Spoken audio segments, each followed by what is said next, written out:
Xenos figured this was coming. After dealing with the lizardmen and the werewolves, now come the orcs. Their leader is a big deal. She made a fortune through mana stone excavation. It's been a month since he opened his clinic, and after this, he will have dealt with the leaders of all the factions in the slums. He wants to know if the orc boss can be reasoned with, but her servant assures him that she is as wise as she is dignified. Xenos hopes that's true.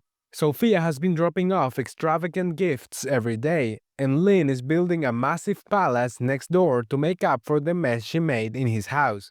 But if the orc leader is reasonable, he shouldn't have to deal with that kind of chaos again. However, since enemy factions have been coming and going from his place, the orc leader wouldn't step foot into enemy territory. Besides, she cannot be moved.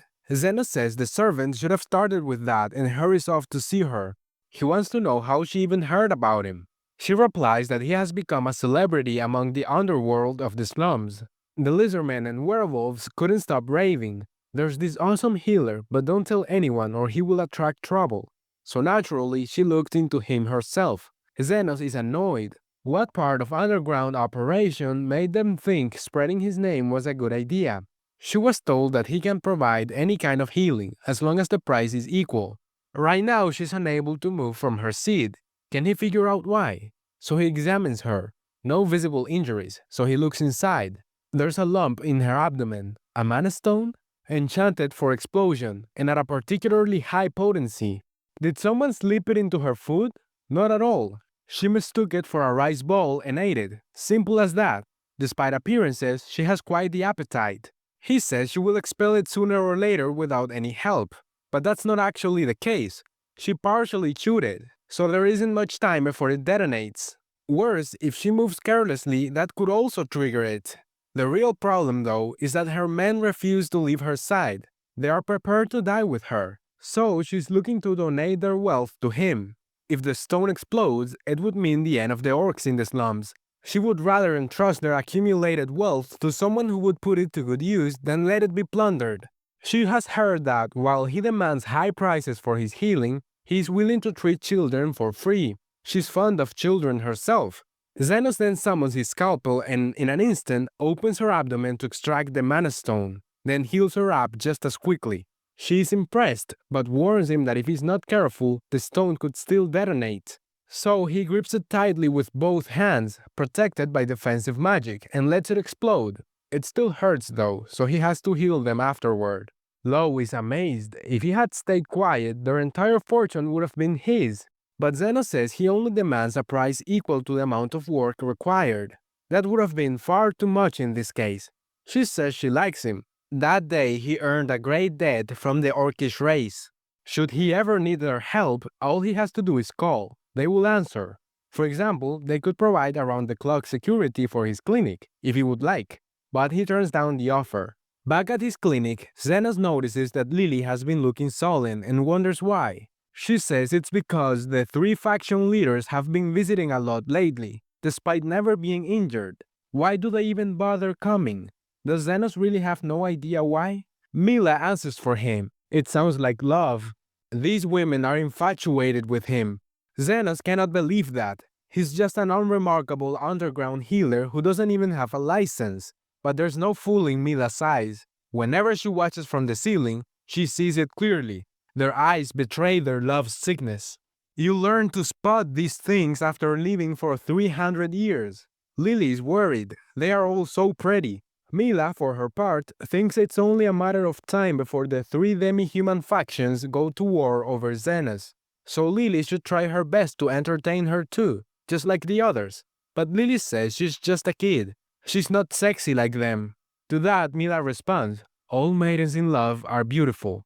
The very next day, the three faction leaders show up one by one, declaring their intent to go to war with each other, and each one asks Xenos to side with her faction. He cannot stop them. The fighting is set to begin at noon the next day, an all-out war between all three factions. Mila teases Xenos. So many will die because of his womanizing ways. The next day, the women declare that this is the day they will settle who deserves to be on top. Then Xenos arrives and says he's not there to stop the fight. He knows they have long-standing grudges after years of conflict. so he wants them to have it out until they are all satisfied. That's all he came to say. Seeing that they have the dog's approval, they decide to go all out. Whoever survives gets to claim Xenos. Lynn declares he's already hers. Lo counters that Xenos' chastity will be hers. Lily is unsettled by all this, but Xenos reassures her. That part wasn't in the deal. After a long bout of fighting, they all start to realize something. No one is staying down.